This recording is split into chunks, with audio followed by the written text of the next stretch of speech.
So let's say you have a big file like this, but you want to make it smaller because the MBs are too big.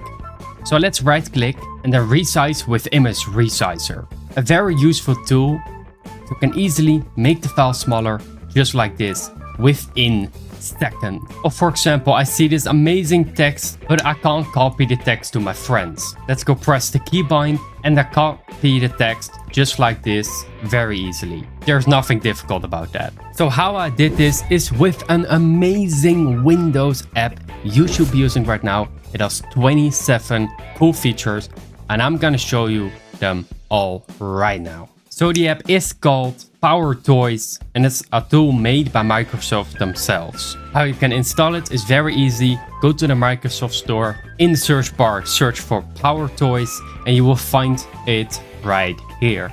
Make sure you install it and then open it. After opening, you should be seeing something like this, which is of course depending on which modules you want to use. So there are many features here you can be using. I'm going to show you my favorites.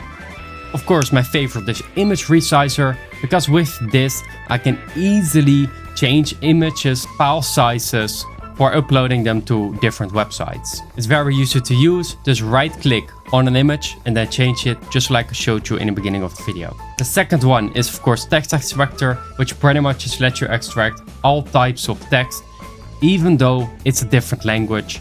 It says a preferred language, but it does work with, for example, Dutch, my native language, and everything like that. One I also really like is Speak. For example, I have this folder right here. If I control space, then I can easily see amazing details in this amazing tab. Or with videos is even different. There you go. Control space, and I can easily watch it just like this.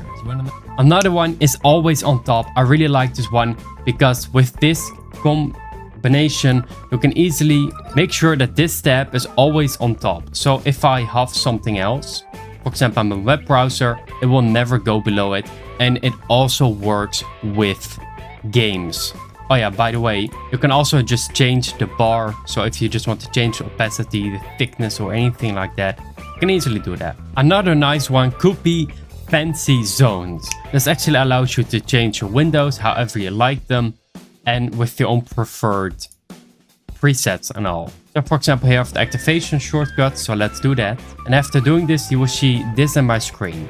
So right here, this is called the editor, and here you can choose your own favorite template. For example, if I choose columns, you can easily do that. So let's go and click on quit. And if you want to enable it, just hold down shift while dragging a window and it will automatically go there just like this. Very simple. Make sure you subscribe down below if you're enjoying these tech tutorials and try all of these modules out yourself, so I'm not wasting your time experimenting with them all. There are in total 27 amazing features you can be using right now. By the way, we also make merch, so if you want to check that out, you can see them on my right side.